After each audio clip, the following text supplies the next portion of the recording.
Attention, attention, la pandémie de Covid-19 n'est pas encore terminée. Le virus circule toujours. Des morts et des cas graves sont régulièrement enregistrés. Que faire pour ne pas contracter le virus? Il faut respecter les gestes barrières, c'est-à-dire porter systématiquement le masque en tout lieu public et dans toutes les situations à risque. Éviter les regroupements. Observer la distance de sécurité d'1 mètre au moins entre individus. Se laver fréquemment les mains à l'eau et au savon ou les désinfecter avec du gel hydroalcoolique. Nettoyer régulièrement les surfaces ou objets avec lesquels les mains peuvent être en contact, à savoir table, téléphone portable, poignée de porte, volant ou guidon lorsqu'on n'est pas seul à conduire les véhicules ou que les objets sont manipulés par plusieurs utilisateurs. Pour tout savoir sur l'épidémie du coronavirus au Bénin, rendez-vous sur le site web www.gouv.bj/coronavirus. Ceci est un message du gouvernement de la République du Bénin. Nomination du chef de file de l'opposition béninoise, la polémique monte entre débat sur la légitimité et le poids de Paul Rompé.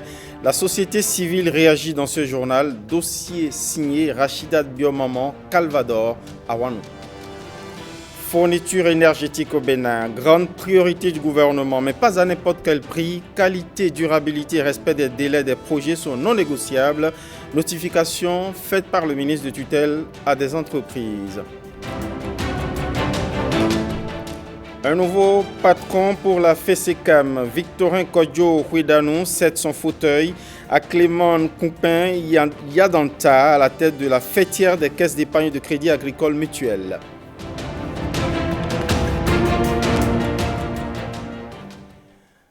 Bonsoir à tous, bienvenue à ce journal. La nomination par décret de Paul Rompé comme chef de file de l'opposition suscite des débats. Société civile comme politique s'interroge sur la légitimité, le poids de ce rôle qu'incarne désormais le secrétaire exécutif du parti FCBE.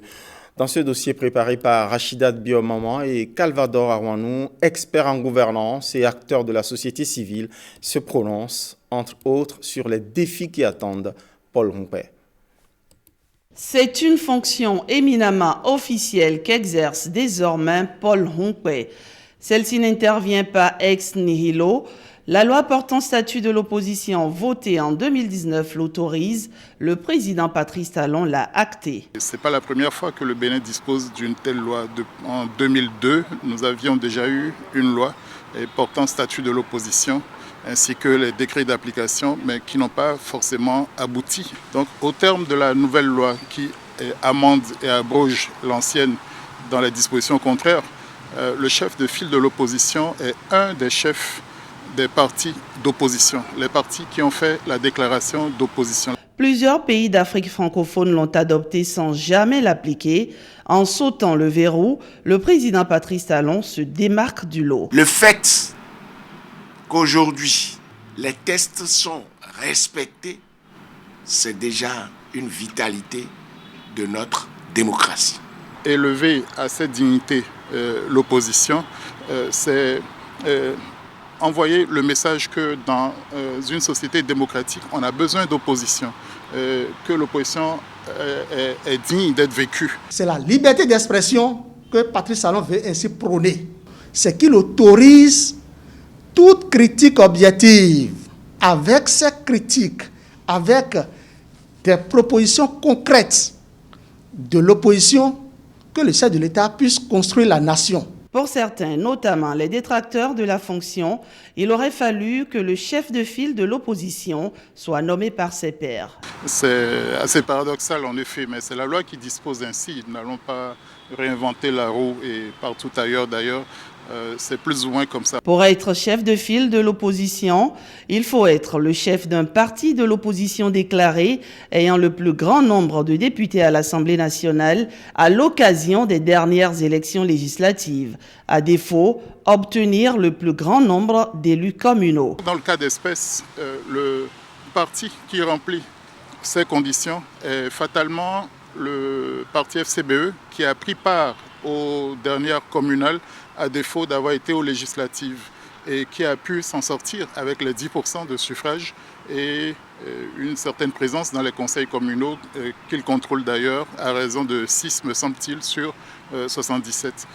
Donc on aurait pu penser que c'est celui qui était candidat éventuellement à la présidence pour le camp de l'opposition qui aurait dû être retenu. Mais c'est par rapport aux fonctions au sein du parti que la désignation se fait. Sur Paul Humpé reposent désormais d'énormes responsabilités. Premier travail, rassembler tous les partis politiques se réclamant de l'opposition et qui ont un statut légal. Il a travaillé à gagner la confiance de ses pairs, de ses autres pairs de l'opposition, pour représenter la meilleure synthèse possible des positions de l'opposition. Paul Humpé doit rendre public dans les tout prochains jours, pour ne pas dire dans 1 ou 2 mois au plus, un programme d'action bien cohérent de l'opposition pour pouvoir faire développer le pays à travers des propositions concrètes. Cette nomination indubitablement induit des avantages pour Paul Humpé.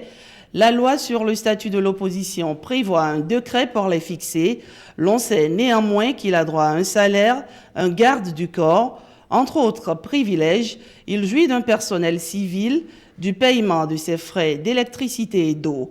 En tant qu'interlocuteur privilégié du pouvoir exécutif, il doit être consulté par le chef de l'État sur les questions importantes engageant la vie de la nation, autant de pouvoirs concédés par l'exécutif qui font naître des suspicions. Ne soyons pas négatifs. Vous êtes trop pessimistes dans le pays. Non. Moi, je suis optimiste. Et celui qui a été nommé, il n'est pas un bébé. Alors, faites-lui confiance. Laissez-le faire son travail jusqu'à un certain moment. Et si nous devons l'évaluer, nous apporterons les critiques après. Plus que jamais, l'opposition béninoise est face à son destin. Pourra-t-elle sortir de son propre piège du chacun pour soi et du après-moi, le déluge, pour enfin s'affirmer? Les querelles entre opposants céderont-elles la place à une opposition plus unie et plus forte? Tout dépend notamment de lui, Paul Humpé. Il le sait que ce n'est pas un cadeau. Retour sur cette actualité d'un fait criminogène. Des munitions de guerre saisies auprès d'individus suspects au Togo, mais à destination du Bénin. Signe d'une tentative de déstabilisation du Bénin. Conviction exprimée par le ministre béninois de l'Intérieur et de la Sécurité publique. Saka Lafia est conforté dans cette thèse par une précédente saisie au Bénin. On réécoute sa déclaration. Le vendredi 30 avril 2021, la police républicaine a, au détour d'un accident mortel de la circulation survenu vers 5 h du matin à hauteur du village Agbon, arrondissement d'Atokoligbe, commune de Banté, mis la main sur une grosse cargaison de 70 000 cartouches de calibre 12 mm. Tous les recoupements faits indiquent que la dite cargaison était destiné à être notamment livré dans les localités de Gouka et d'Akwasi dans la même commune. Ce dossier est déjà aux mains de la justice et les enquêtes sont en cours pour que toute la lumière soit faite sur ces tenants et aboutissants. C'est dans ce contexte que les autorités togolaises ont révélé avoir arraisonné. Le même vendredi 30 avril 2021, aux environs de 1 h du matin, une voiture immatriculée TG 8827 AH dans la ville de Lomé, à quelques centaines de mètres de la frontière avec le Ghana. La fouille du dit véhicule a permis de retrouver 2 cartons contenant au total 1300 cartouches de calibre 12 mm soigneusement dissimulées sous les bagages. Parmi les personnes se trouvant à bord du véhicule figure un Béninois qui a déclaré avoir acquis les dites cartouches au Ghana pour les acheminer au Bénin. C'est pourquoi je voudrais remercier les autorités politiques et la police togolaise pour leur engagement sans équivoque dans la lutte contre la prolifération des armes et munitions destinées à troubler la paix et la quiétude de notre sous-région. Je me félicite particulièrement de la coopération agissante qui existe dans nos deux pays et rassure que le Bénin continuera de jouer convenablement sa partition. Par ailleurs, cette prise en territoire togolais, ajoutée à celle des 70 000 cartouches saisies par la police républicaine, achève de convaincre du sérieux des informations faisant état de plans de perturbation de la quiétude nationale, de déstabilisation de notre pays et de menaces graves à son intégrité. En outre, ces prises interviennent à la suite d'appels publics lancés par certains acteurs politiques en faveur d'un soutien conséquent à des personnes armées appelées chasseurs, auteurs des actes graves enregistrés dans les communes de Savé, Banté et Chaourou dans le cadre de l'élection présidentielle du 11 avril 2021. Le gouvernement poursuivra ses efforts en vue de garantir la sécurité et la paix sur toute l'étendue du territoire national.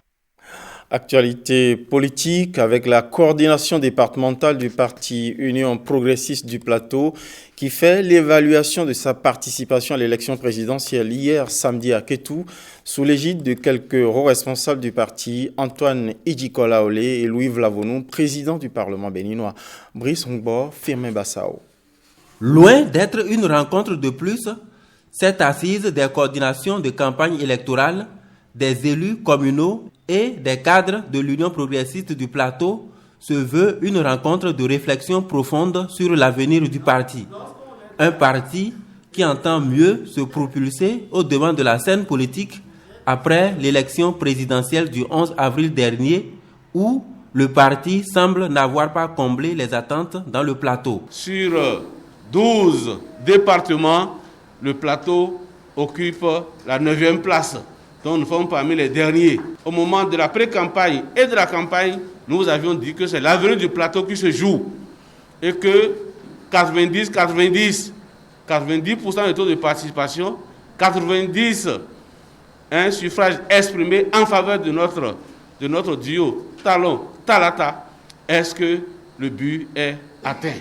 Ce que nous avons appelé démocratie, c'était des scénarios où de façon répétitive, on distribue de l'argent. Et cette fois-ci, on a décidé qu'on ne distribuerait pas de l'argent. Avec toutes les menaces qui avaient été proférées, il n'est pas étonnant que les gens n'aient pas eu envie de sortir. Si nous voulons changer notre pays, si nous voulons changer le département du Plateau et en faire quelque chose de bien pour les agriculteurs qui n'ont pas encore l'eau partout, si nous voulons que le petit instituteur dans le petit rameau ait l'électricité, nous devons d'abord penser à construire l'Union progressiste. Pour les ténors de l'Union progressiste, l'important aujourd'hui est de savoir tirer leçon du passé pour aller de l'avant. Les gagnants ne sont pas ceux qui n'ont jamais chuté haut, mais c'est ceux qui ont toujours su se relever. Donc, ce n'est pas encore la fin. Vous portez la responsabilité du devenir de notre département. Ayez l'ambition de faire de l'Union progressiste une force puissante qui va prochainement et bientôt diriger le Bénin. 2023 n'est plus loin et la lutte sera féroce, annoncent les responsables de l'Union progressiste. Ils entendent relever de nouveaux défis en travaillant pour l'enracinement du parti dans chacune des 5 communes du Plateau. À l'occasion, des cartes de membres ont été distribuées. Alors, ayant tiré leçon d'une campagne sans clientélisme électoral financier, à l'issue des assises, des participants saluent des résolutions tenues pour capitales et s'engagent à œuvrer pour la culture du vrai militantisme. Le communiqué final s'en fait ici l'écho. En voici la substance. À l'issue des débats qui ont suivi les travaux en panel d'importantes recommandations ont été formulées à l'endroit des instances nationales du parti et à l'endroit de la coordination départementale. Les camarades présents à cette importante rencontre se sont félicités de la réussite de l'initiative et surtout de la qualité des débats qui ont été menés. Les délégués de cette assise venant des 5 communes sont partis très satisfaits des résultats obtenus et ont exprimé le vœu de voir renouveler de pareilles initiatives. L'énergie fait depuis 5 ans objet de priorité au Bénin. Qualité, durabilité des infrastructures énergétiques, respect des délais et impact local des projets sont des critères officiels non négociables. Exigences notifiées à toutes les entreprises. C'est le cas avec Eiffage et sa filière RMT, dont les responsables ont eu droit à une séance de vérité avec le ministre de tutelle, sous les yeux de Ghislain Koga et Rodrigue Blondouma. Dans sa politique de développement des énergies et d'électrification du pays, le gouvernement béninois ne se donne aucune limite en termes de qualité et de durabilité. Pour Patrice Talon et Dona Jean-Claude Oussou, les Béninois méritent de bénéficier de la qualité la plus élevée en matière d'énergie électrique. C'est une raison suffisante pour que les travaux sensibles d'électrification de nos contrées bénéficient des expertises les plus pointues dans le domaine. Le ministre de l'Énergie a reçu à son cabinet M. Ludovic Duplan, directeur général international de la branche énergie système du groupe Eiffage. Nous avons passé en revue les différents projets sur lesquels ils sont. C'est une occasion pour moi de rappeler les exigences du gouvernement béninois, faire en sorte que les délais contractuels prévus soient scrupuleusement respectés. Ludovic Duplan apprécie le secteur béninois de l'énergie. Depuis que je suis au Bénin, j'ai pu constater le fantastique développement du pays et puis la dynamique dans le secteur de l'énergie qui est très forte, puisqu'il y a de nombreux projets en cours et on sent qu'il y a un dynamisme fort aujourd'hui au Bénin. Les dernières missions des 2-3 dernières années ont montré une dynamique impressionnante et une accélération du développement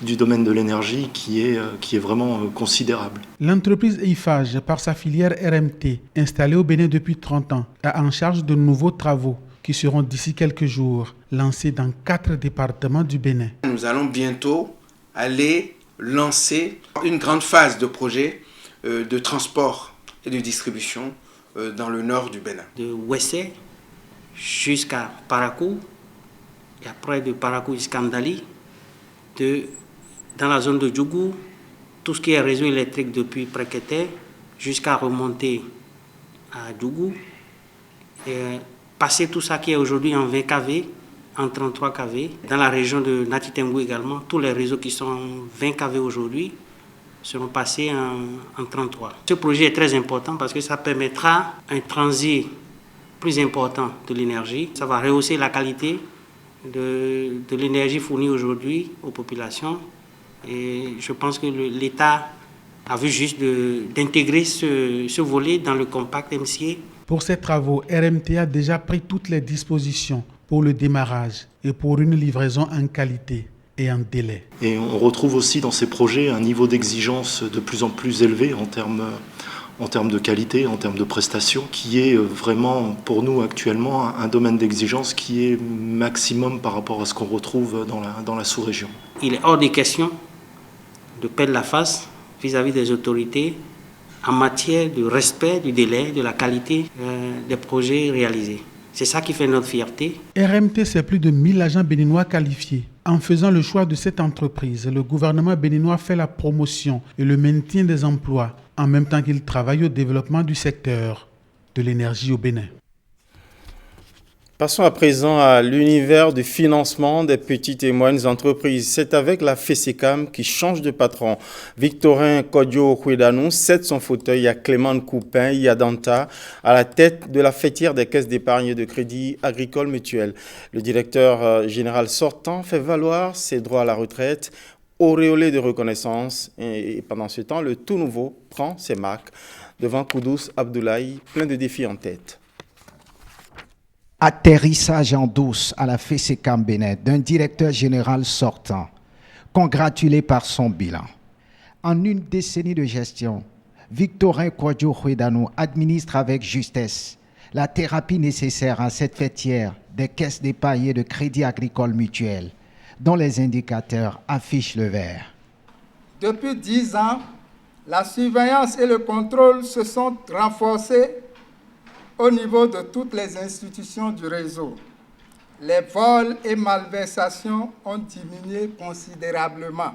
Il aura fallu 10 ans de refonte des tests, d'innovation et d'initiative dans une bonne dose de rigueur avec l'adhésion de tout le personnel pour que nous ayons une maison transfigurée. La FESECAM Bénin présente désormais un visage rayonnant avec de bons indicateurs de performance.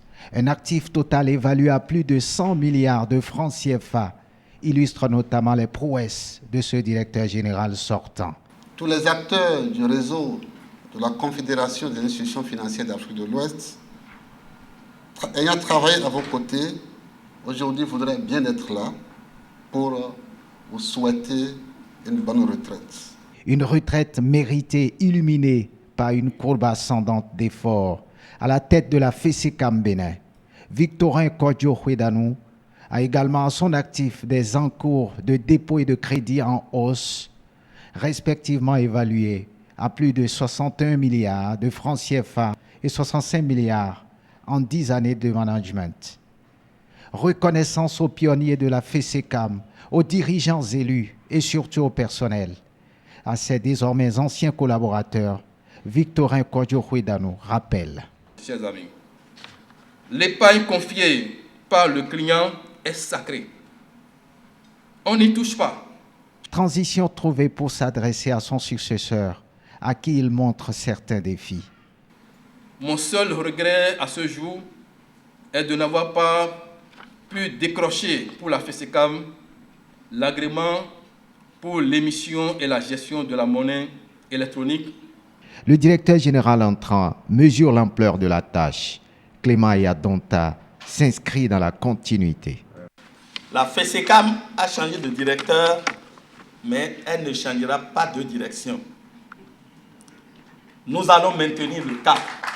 Maintenir le cap pendant que le directeur général sortant savoure sa retraite. Victorin Kwadjo Khwedanou est honoré par ses pairs. Il a reçu cadeaux et distinctions. Et à l'occasion, ce gâteau pour symboliser ses 60 ans d'âge, dont la moitié entièrement consacrée à l'épanouissement de la FESECAM Bénin. Reconnaissance donc pour le directeur général sortant de la FESECAM, des lauriers pour d'autres hommes de mérite du Bénin. C'est à travers la 38e édition, j'y arrive, des trophées Bénin Bonne Gouvernance Awards qui se sont tenus jeudi dernier à Cotonou, événement du réseau Bénin Espoir qui fait ainsi la promotion de la culture du mérite professionnel au service de la communauté. À l'honneur, cette fois-ci, des professeurs d'université. Robert Copin-Edor, Simon Vignon en témoigne. 6 nominés pour cette 38e édition des trophées Bénin Bonne Gouvernance Award dédiés aux universitaires. Directeurs d'instituts, doyens de faculté et directeurs d'école sont ici distingués. C'est le couronnement de plusieurs années consacrées à la recherche et à la formation.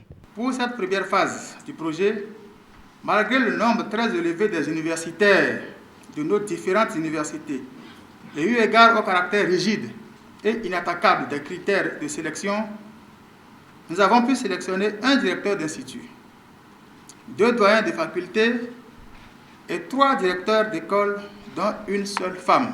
Nous leur renouvelons toutes nos sincères félicitations car nous sommes venus de très loin avec eux. Néanmoins, il faut préciser les raisons qui nous motivent à procéder à la présente décoration. Premièrement, promouvoir la bonne gouvernance en milieu universitaire. 2. Motiver les directeurs des écoles et instituts ainsi que les doyens des facultés des universités publiques du Bénin à une meilleure gouvernance des ressources publiques. 3. Augmenter la crédibilité des entités universitaires aux yeux des partenaires techniques et financiers.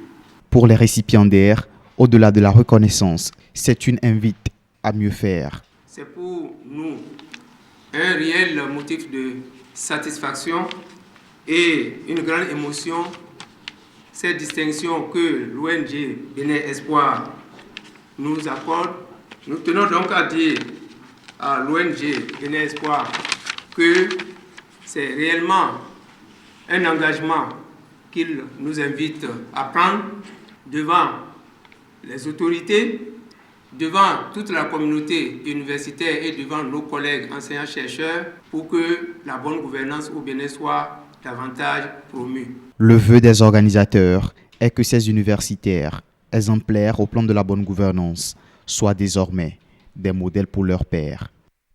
Ceux dont nous allons parler à présent vont attendre leur mérite au bout d'un parcours professionnel qui prépare à travers un tutorat que développe MTN Bénin autour de jeunes béninois battants, créatifs, porteurs de projets professionnels innovants. Le réseau JSM a organisé ce samedi sur le campus d'Abomey-Calavi une masterclass qui s'est articulée autour de la question comment réussir sa carrière. Rendez-vous intellectuel très apprécié par les étudiants. Lénaïk Agbazaou, Simon Vion. Vincent Cadio, expert formateur ivoirien, livre ici aux étudiants de l'université d'Abomey-Calavi les secrets de la réussite professionnelle. La démarche est interactive et permet à ces jeunes d'être mieux outillés pour affronter les réalités du marché de l'emploi. L'opérateur GSM MTN Bénin est l'initiateur de cette masterclass. Vous savez que l'un des grands programmes du gouvernement béninois aujourd'hui, c'est d'éduquer la jeunesse et de donner à la jeunesse les outils nécessaires pour être sur le marché du travail.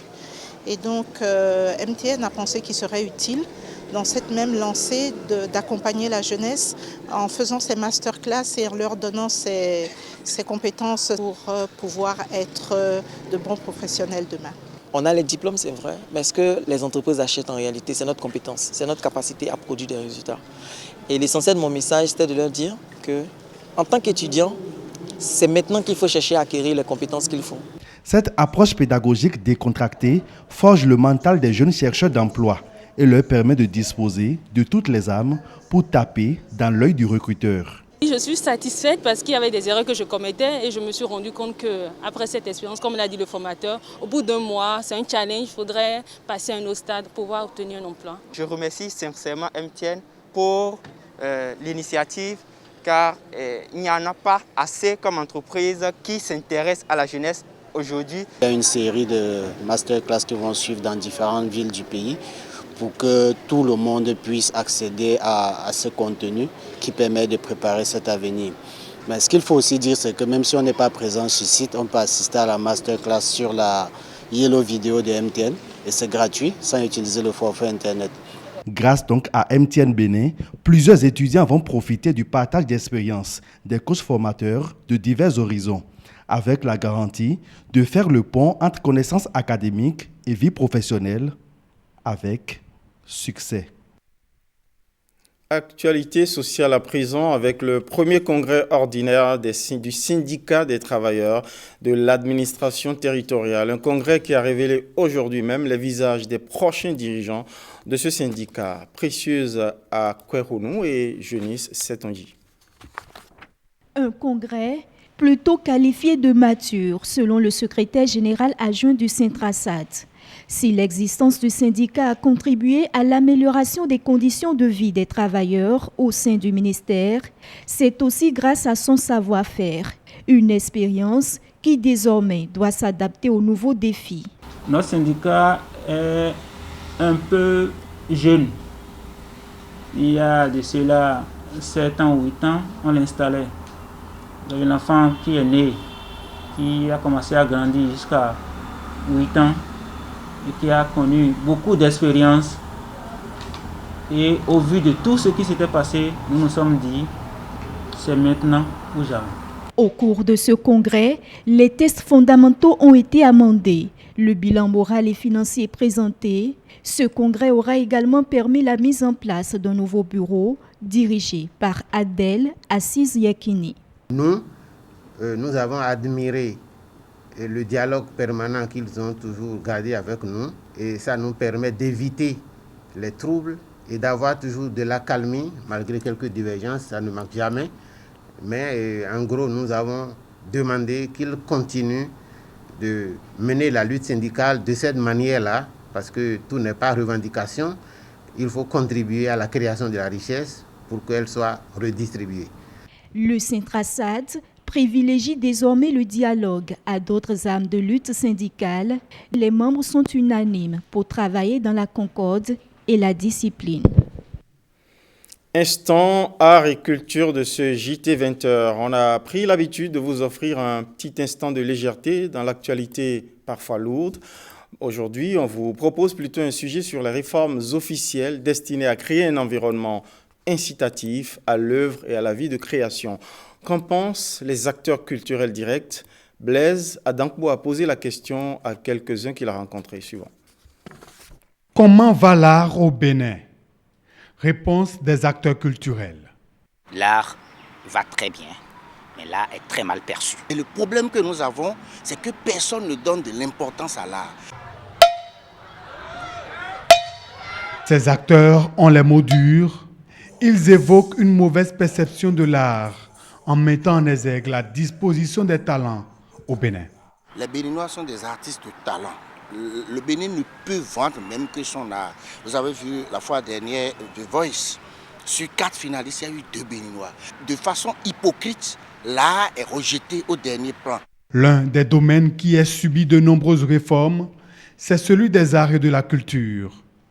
Pour créer l'émulation chez la plus jeune génération, le gouvernement a décidé de changer les choses à travers l'insertion de l'art dans les écoles et collèges. Les classes culturelles, c'est qu'aujourd'hui, le danseur qui était vu comme un voyou, le musicien qui était vu comme un voyou, le plasticien qui était vu comme un voyou, le dessinateur qui était vu comme un voyou, peut désormais enseigner l'art dans le secondaire et gagner un salaire de 100 000. Nous voudrions bien que le chef de l'État, qui a commencé la marche des classes culturelles, confirme, entérine et permette à ce que les classes culturelles aient lieu, parce que c'est le seul moyen pour nous d'opposer à la langue française, qui est notre langue de transmission de savoir aujourd'hui, notre langue de travail, eh bien, nos langues nationales, parce qu'en faisant du théâtre, en faisant du conte, en faisant de la danse, de la chanson, nous pouvons chanter en langue. Nous pouvons faire un conte et dire des choses en langue qui nous permettent, en opposition avec la langue française, de voir la poésie de notre voix, la poésie de notre langage, la poésie de notre langue maternelle. Voyez-vous? Et ça permet de nous réinventer. L'effectivité de cette nouvelle approche est attendue des acteurs du monde des arts et de la culture. Pour eux, cette démarche va faire éclore des talents et rendre professionnels leur domaine. Le jour où il va lancer les classes culturelles, parce que je pense qu'elles vont être lancées la rentrée qui vient, le Bénin entame son développement total et intégral, parce que, comme l'a dit l'artiste, la culture, pareil, apparaît plus essentielle à l'homme que l'économie, qui n'est d'ailleurs qu'un élément de la culture des peuples. Et notre président, il est gentleman. Notre président, il est érudit. Notre président, il est posé. Notre président, il est bon. Qu'il insuffle davantage de souffle, qu'il permette à ce que ça décolle et que ça démarre pour que l'histoire de l'art au Bénin change. Pour que, depuis la base, l'art puisse être le ferment de notre pays et que depuis la base, on puisse décentraliser les arts, la transmission de l'art pour qu'on ait des chanteurs qui connaissent ce qu'ils chantent. On ait des conteurs qui savent comment est-ce qu'ils disent leur histoire et qui ne connaissent pas une histoire qu'ils viennent raconter avec bégaiement, avec charabia, mais qui sachent qu'il y a la visualisation, qui sachent qu'il y a un travail fondamental qui se fait en amont pendant 1 an, 2 ans avant d'avoir un spectacle de 15 minutes. Les acteurs du monde culturel et des arts sont unanimes. Le secteur a connu une avancée et une nette amélioration. Pour eux, il ne faudrait pas baisser les bras et ils se disent prêts à rester dans la dynamique du président Patrice Talon. Passons maintenant à l'annonce d'un grand moment de poésie de la fraternité humaine. Novicha, oui, c'est pour bientôt. Grand Popo se prépare pour sa légendaire fête des retrouvailles fraternelles, une édition qui coïncide avec le centenaire de l'événement, un centenaire dont les festivités ont déjà démarré hier avec une caravane fluviale originale. Allons donc flotter un peu sur l'eau avec Ariane Da Silva et Benjamin Denayon.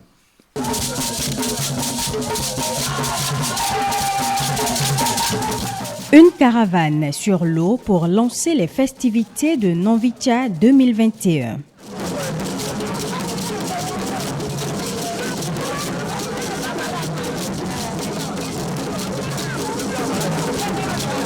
La caravane a été animée par les populations de plusieurs villages Hula et Huela du Bénin et du Togo. Une activité qui appelle à la grande mobilisation autour des 100 ans de Nonvicha. Nous fêtons cette journée pour faire participer toutes les communautés Hula et Huela à Nonvicha, surtout à son centenaire, pour que nul ne puisse dire « je ne suis pas au courant » que le centenaire aura lieu et que le centenaire aura bel et bien lieu. C'est que nous voulons faire comme ce que nos aïeux faisaient avant, les pères fondateurs de Nonvicha, où le jour de Nonvicha, de toutes les contrées, les populations venaient pour fêter ici à Béton. C'est ce que nous voulons encore réinstituer, mais avec une innovation, pensant qu'avec votre concours, nous pouvons demain transformer ça en festival qui puisse précéder le jour de Nonvicha. Pour le centenaire de Nonvicha, le comité d'organisation a concocté un programme riche en couleurs. Nous avons préparé la grande nuit avec King Bensa et Bessis Lawadji. La messe sera dite avec l'évêque de Lokossa, Monseigneur Agbanou. Et après, ce sera la grande réjouissance. Tous ceux qui sont arrivés aujourd'hui vont envoyer des délégations pour la grande manifestation. Chaque village va organiser son Nonvicha pour respecter les mesures anti-Covid, pour qu'il y ait le moins de monde possible à la place Nonvicha. Parce que si tout le monde arrivait, on ne peut pas vraiment tout contrôler. Ça aussi, c'est nouveau. Avant tout le monde arrivait à la place Nonvicha, nous allons organiser la finale de foot. Nous avons des jeux d'hiver. Et dans les semaines à venir, il y aura la conférence débat et puis nous aurons la distinction honorifique pour les membres méritants. Nous allons aussi penser à ceux qui nous ont précédés. On va les décorer aussi à titre posthume. Pour marquer les 100 ans de Nonvicha, le bureau exécutif fédéral met en œuvre son programme social en faveur des communautés. Des équipements médicaux ont été offerts au centre de santé de Révé et de Gbefa. On monte à présent sur la toile pour notre traditionnel tour hebdomadaire des réseaux. Cette semaine, un seul sujet est au menu de notre revue. Il s'agit de l'histoire d'un accouchement hors norme qui a tenu la toile en haleine. Ça se passe entre le Mali et le Maroc. Voici les échos du web préparés par Maurice Tantan et Fawaz Olanikwekoum. C'est une première mondiale qui a emballé la toile cette semaine. Un accouchement hors norme. Pour la première fois dans le monde, une femme a donné naissance à 1, 2, 3, enfin 9 enfants en vie, 5 filles et 4 garçons. C'est arrivé au Maroc et la mère de ces jumeaux inédits est malienne, originaire de la région de Tombouctou. Elle a pour nom Alima Cissé, 25 ans seulement et épouse d'un soldat malien. Enceinte, sa grossesse était devenue une affaire d'État alors que l'échographie avait révélé qu'elle attendait des septuplés. L'État malien facilite alors son évacuation dans une clinique privée près de Casablanca au Maroc. Logiquement, après l'accouchement par césarienne de 9 bébés, les réseaux sociaux se sont enflammés. Par des félicitations, des prières, des appels à l'aide, les internautes ont exprimé leur affection à la mère et leurs félicitations aux médecins. Bravo à l'équipe médicale de Tombouctou en passant par Bamako jusqu'au Maroc. Longue vie au bébé et prompt rétablissement à la maman. Quelques internautes y vont avec un certain humour. Voilà une belle équipe de football en famille, a plaisanté l'un d'eux sur Facebook, sachant que Dame Alima avait déjà un enfant. L'histoire a pris des allures politiques lorsque Damien Glaise a décidé de commenter le sujet sur un ton ironique, s'adressant au président français qui avait critiqué la fécondité des femmes africaines. L'éditorialiste franco-burkinabé écrit dans Jeune Afrique: Emmanuel Macron a du pain sur la planche sahélienne. Une jeune malienne vient de lui administrer la preuve par 9 que la tâche est plus complexe qu'il n'y paraît.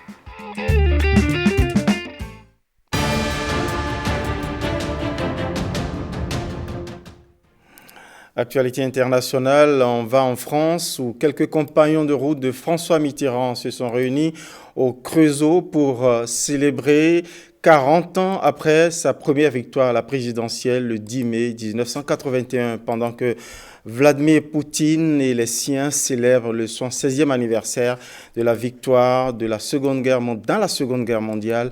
Et aux États-Unis, nous découvrirons un concert caritatif où un appel de certaines personnalités à un vaccin généralisé contre le coronavirus a été lancé. Le Monde en bref, c'est avec Marcel Arrossi. À partir de 11h30, première. L'ancien président François Hollande, les ex-premiers ministres Lionel Jospin et Bernard Cazeneuve, la maire de Paris, Anne Hidalgo, les anciens ministres Pierre Joxe ou encore Jean Glavany et Gilbert Mitterrand, tous compagnons de route de François Mitterrand, se sont donné rendez-vous pour célébrer le 40e anniversaire de l'élection de ce dernier. C'est une force avec une incarnation qui à un moment permet la victoire.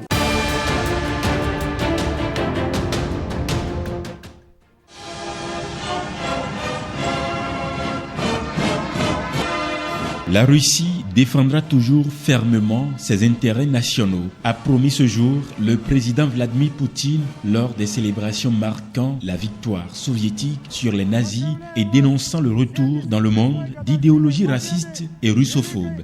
Plus de 12 000 hommes ainsi que 190 véhicules et systèmes d'armement ont commencé à défiler à l'issue du discours devant le chef de l'État et un public d'officiels et de vétérans pour cette traditionnelle parade marquant la victoire sur les nazis lors de la Seconde Guerre mondiale. Les célébrations du 9 mai à travers la Russie avec des défilés militaires dans les principales villes sont un moment de communion patriotique dédié aux quelques 20 millions de soviétiques tués durant le conflit. Pour nombre de Russes, il s'agit du principal jour férié de l'année.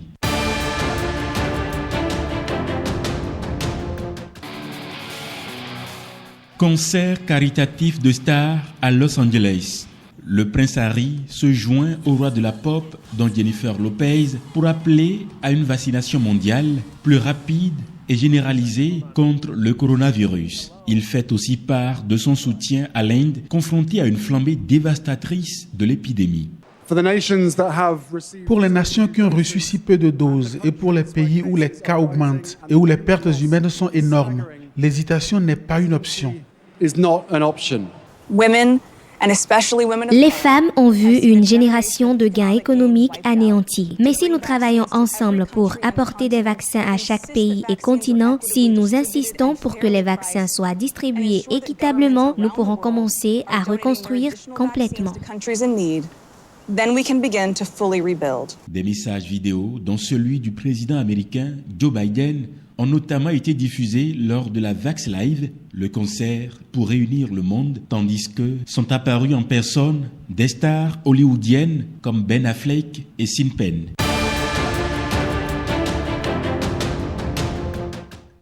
Merci pour avoir suivi cette livraison de l'actualité, c'est la fin. On le doit à toutes les équipes techniques et rédactionnelles.